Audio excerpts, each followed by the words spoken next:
Hello my dear friends, welcome to Ishmanu wonders. మనకి వర్షాలు అయితే బాగా పడుతున్నాయి. క్లైమేట్ చేంజ్ అయిపోయింది కాబట్టి కొంతమందికి దగ్గు, జలుబు, జ్వరం ఇలాంటివి వచ్చినప్పుడు మనం వెంటనే కషాయాన్ని ప్రిపేర్ చేసుకుని తీసుకున్నట్లయితే చాలా వరకు మనకి కంట్రోల్ అవుతుందండి. జ్వరం వచ్చినప్పుడు మనకి హెల్త్ అనేది వికారంగా ఉన్నట్టు ఉంటుంది కదా. ఈ కషాయాన్ని తీసుకోవడం వల్ల చాలా మంచిది హెల్త్కి.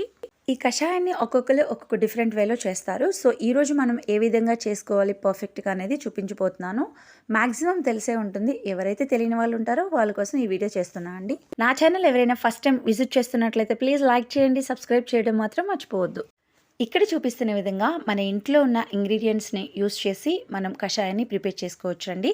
ధనియాలు, బెల్లం, మిరియాలు, సొంటె, దాల్చిన చెక్క, లవంగాలు, యాలకులు, అల్లం, పుదీనా, తులసిని యూస్ చేసి మనం ప్రిపేర్ చేసుకుందాం. ముందుగా స్టవ్ వెలిగించి పాన్ పెట్టుకుని అందులో మనం ప్రిపేర్ చేసే క్వాంటిటీని బట్టి ఒక 2 గ్లాసుల వరకు వాటర్ని తీసుకోవాలండి. ఇప్పుడు ఇందులో ఒక చిన్న దాల్చిన చెక్క, 4 లవంగాలు, మిరియాలని పౌడర్ చేసి యూస్ చేసుకోవాలండి. ఇప్పుడు ఇందులో ఒక చిన్న ముక్క సొంటని యూస్ చేయండి. సొంటని కూడా పౌడర్ చేసి యూస్ చేయండి. సొంట హెల్త్కి కూడా చాలా మంచిది. 1 స్పూన్ వరకు సన్నగా తరిగిన అల్లం ముక్కల్ని యాడ్ చేసుకోవాలండి. మనం యూస్ చేస్తున్న ఇంగ్రీడియంట్స్ అన్నీ కూడా హెల్త్కి చాలా మంచిదండి. ఇప్పుడు ఇందులో ఒక ఇలాచి, 1/2 స్పూన్ వరకు ధనియాలను యాడ్ చేసుకుని బాగా మరిగించాలండి. ఆ తర్వాత ఒక 1/2 కప్ వరకు బెల్లాన్ని యూస్ చేసుకోవాలి. బెల్లం పౌడర్ కానీ లేదంటే బెల్లం కూడా యూస్ చేసుకోవచ్చు. అలాగే ఒక 5 నుంచి 6 వరకు పుదీనా ఆకులు అండ్ ఒక 2-3 తులసి ఆకులను యాడ్ చేసుకుని ఈ వాటర్ని బాగా మరిగించాలండి. ఒక 10 to 15 మినిట్స్ వరకు వాటర్ బాగా మరిగించిన తర్వాత ఇందులో చిటికెడంత పసుపుని యాడ్ చేసుకోవాలి.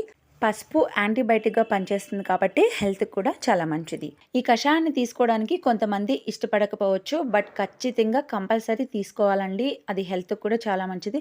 దగ్గు, జలుబు, జ్వరం వచ్చినప్పుడే కాకుండా కూడా దీన్ని నార్మల్ టైంలో కూడా తీసుకోవచ్చండి. ఎర్లీ మార్నింగ్ బ్రష్ చేసిన తర్వాత ఒక చిన్న గ్లాసు తీసుకున్నట్లయితే హెల్త్కి కూడా చాలా మంచిది.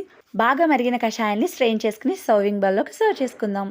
దగ్గు, జలుబు నుంచి ఉపశమనం కలిగించే కషాయం రెడీ అయిపోయింది. మీకు ఈ కషాయం ఎంతమందికి తెలుసు తప్పకుండా కమెంట్ చేయండి. నేను ప్రిపేర్ చేసిన ఈ కషాయం మీకు నచ్చినట్లయితే లైక్ చేయండి, వీడియోని మీ ఫ్రెండ్స్కి, ఫ్యామిలీ మెంబర్స్కి షేర్ చేయండి. మరిన్ని వీడియోస్ కోసం నా ఛానల్ని సబ్స్క్రైబ్ చేయండి. న్యూ క్రియేటర్స్ని సపోర్ట్ చేయండి. Thank you so much. Thanks for watching my video.